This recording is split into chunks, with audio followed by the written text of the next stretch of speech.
স্বপ্ন দেখতে দেখতে যদি কোনোদিন পূরণ হয়ে যায়, আল্লাহ তো মানুষের ইচ্ছে অপূর্ণ রাখেন না। আল্লাহ তাআলা যখন ভালো মনে করেন তখন বান্দাকে সেই জিনিসটা দেন।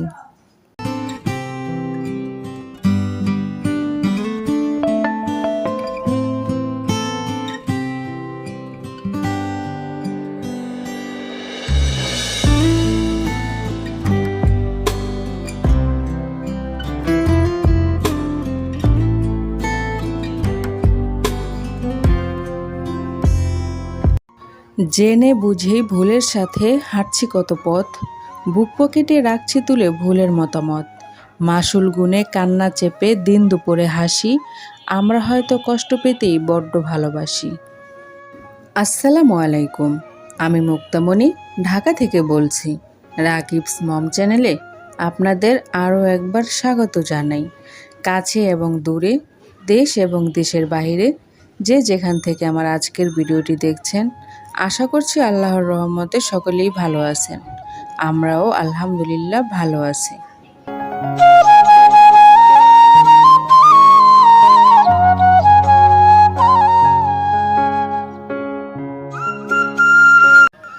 সকাল সকাল ঘুম থেকে ওঠা এটা আমার অভ্যাস। সকাল হয়ে গেলে আমার আর ঘুম আসে না। সব সময় সকালে আমার কাজ থাকে না, তবে আজ রান্নাঘরে সকাল 7টায় চলে এলাম। রাকিবের স্কুল খুলে গিয়েছে, তাই ওর জন্য নাস্তা বানাতে। আর তাই সকালের নাস্তা রাকিবের জন্য থাকছে পরোটা আর ডিম পোস্ট। এইভাবে ভাজ করে পরোটা ভেজে দিলে বাচ্চারা খুব পছন্দ করে। পরিবারের সকলের জন্য রান্নাবান্না অলরেডি শেষ।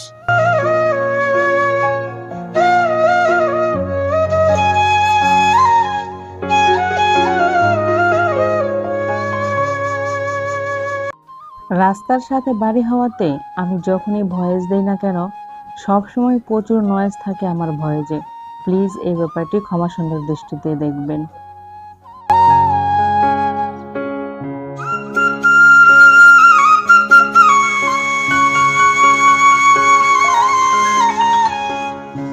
আচ্ছা, যাই হোক, পরোটা ভেজে ডিম পোস্ট করে রাকিবকে খাবারটা দিয়ে দিয়েছি, আর আমি একটা অন্য কাজে লেগে গেলাম। এই যে ডিমের খোসাগুলো দেখছেন, এটা দিয়ে একটা কিছু তৈরি করব। আর সেটা কি, ভিডিওটা দেখলেই বুঝতে পারবেন।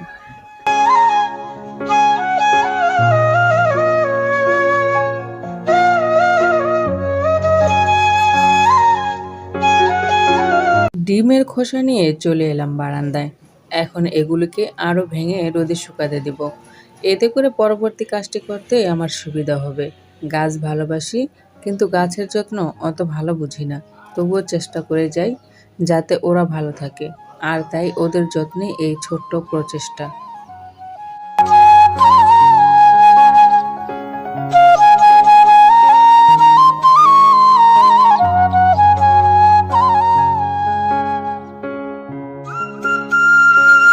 এদিকে রাকিব রেডি হচ্ছে স্কুলে যাওয়ার জন্য। ও স্কুলে চলে গেলে আমি আমার কাজে লেগে যাব। আমরা যারা গৃহিণী তাদের কাজগুলি কিন্তু একই।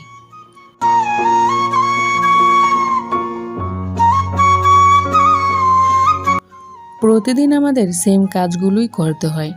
এই যেমন বিছানা গোছানো, ঘর গোছানো, ঘর ঝাড়ু দেওয়া, ঘর মোছা, কাপড় কাচা, রান্নাবান্না করা। রান্না একটা ছোট শব্দ হলেও এর পিছনে কিন্তু অনেক কাজ। পেঁয়াজ কাটা, মরিচ কাটা, আদা রসুনের প্রসেসিং, প্লেট বাটি হাঁড়ি পাতিল ঘষা মাজা করা। এর বাইরেও আছে অনেক কাজ। আরও আছে মাছ মাংস কেটে ধুয়ে রাখা। এমন একটি দিন আজকে। আমাদের যখনই মাছ আনে তখনই অনেক মাছ একসাথেই নিয়ে আসে। শুধু আমাদের না, এই কাজটি এখন সকল পরিবারেই করে থাকে। ফ্রিজে যদি মাছ মাংস রেডি থাকে তাহলে রান্না নিয়ে টেনশন 50% কমে যায়। আজ আমাদের মাছের মধ্যে থাকছে পাঙ্গাস মাছ, পাবদা মাছ, সামুদ্রিক কাইক্কা। আমাদের বিক্রমপুরে এটাকে কাইক্কা বলে থাকি। এই সামুদ্রিক কাইক্কা মাছটির পিঠের অংশে সবুজ সোনালী রঙের সংমিশ্রণে চিকচিক করছিল, দেখতে বেশ লাগছিল। আরও আছে কই মাছ। এই মাছের সাথে আজ আমাদের 5 জায়ের ভালো মন্দ সময় কাটবে অনেকটা সময় জুড়ে। ভালোটা হচ্ছে অনেক সময় জুড়ে 5 জায়ের গল্প স্বল্প চলবে, আর মন্দটা হচ্ছে ছোট 2 জায়ের ছোট্ট 2টা বেবি আছে। ওরা অনেক সময় মাকে ছেড়ে থাকতে থাকতে ধৈর্য হারা হয়ে যায়। তো যাই হোক, মাছ কাটা ধোয়া শেষ করে দুপুরে রান্না বান্না করে খাওয়া দাওয়া শেষ করে নিয়েছি। সকালে রোদে দেওয়া ডিমের খোসার কাছে চলে এলাম। হাসনাহেনা ফুল দেখার চেয়েও এর সুঘ্রাণে পরিচিতি বেশি। দেখতে সুন্দর হলেই তার সব কিছু সুন্দর হয় না, আবার দেখতে অসুন্দর হলেও তার অন্য সকল দিক অসুন্দর হয় না। সৌন্দর্য নির্ভর করে তার চারিত্রিক বৈশিষ্ট্যের দ্বারা।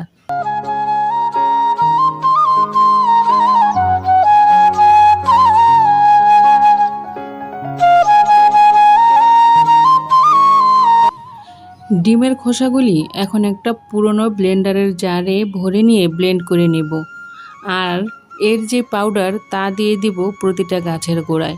শুনেছি এতে নাকি গাছের বেশ উপকার হয়। প্রথমে বারান্দার গাছে দিয়ে দিচ্ছি। আমার এই বারান্দায় রোদ কম আসাতে কোনো গাছই খুব ভালোভাবে হতে চায় না, তবুও আমি আমার শখের তাড়নায় গাছ লাগাই। ওরা যেমনই হোক, আমি ওদের ভীষণ ভালোবাসি। আমার ভালো লাগা মন্দ লাগার সময়গুলি আমি এই বারান্দায় কাটাই। এই বারান্দার এতটুকু জায়গা আমার কাছে আর একটা পৃথিবীর সমান মনে হয়। ওরা কিন্তু আমার মতোই। আমি যেমন সাদামাটা জীবনযাপন করতে পছন্দ করি, ব্যয়বহুল কোনো কিছুই আমার পছন্দ নয়, ঠিক তেমনি ওদের জন্য আমি কোনো টাকা পয়সা খরচ করি না। আমার বারান্দায় যতগুলি টব দেখবেন সব কিন্তু প্লাস্টিকের বোতল, রঙের জার, আর এই গাছগুলিও বিভিন্ন জায়গা থেকে বীজ সংরক্ষণ করে লাগিয়েছি। তবে ইচ্ছে আছে কখনো যদি সামর্থ্য হয় তবে আরেকটু সুন্দর করে সাজাবো আমার বারান্দা।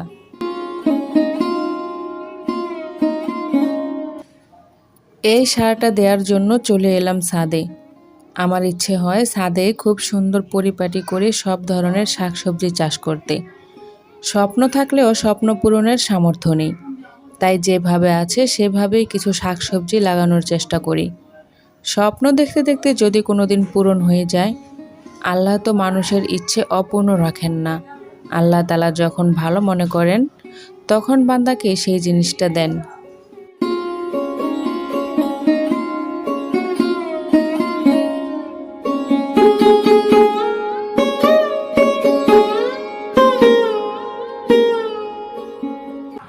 আজ আমার মনের অনেক ইচ্ছের কথাই বলে দিলাম। জানি আমার এই আবেগ মাখানো কথা হয়তো সবার কাছে ভালো লাগবে না, তবে এগুলি আমার মনের ভেতরের কথা, যা হয়তো কখনোই বলা হয় নাই। কার কাছে বলবো, কিভাবে বলবো সে ভাষা আমার জানা ছিল না, তবে এখন একটু চেষ্টা করছি মনের কথাগুলি বলার। জানি না কজনের কাছে পৌঁছাবে আমার এই কথাগুলি, তবে আপনাদের সাপোর্ট পারে অনেকজনের কাছে পৌঁছে দিতে আমার এই ইচ্ছে। আমার ভিডিওটি যদি ভালো লাগে একটি লাইক দিয়ে আমার চ্যানেলটি সাবস্ক্রাইব করে আমার পাশেই থেকে যেতে পারেন। কথা বলতে বলতে সবগুলি গাছে পানি দিয়ে নিচে চলে আসছি, আর কিছু ফল কেটে ছেলেদের নিয়ে খেতে খেতে বিদায় নিচ্ছি। আজকের ভিডিওটি এই পর্যন্তই। কথা হবে আগামী ভিডিওতে। ভালো থাকবেন সবাই। আল্লাহ হাফেজ।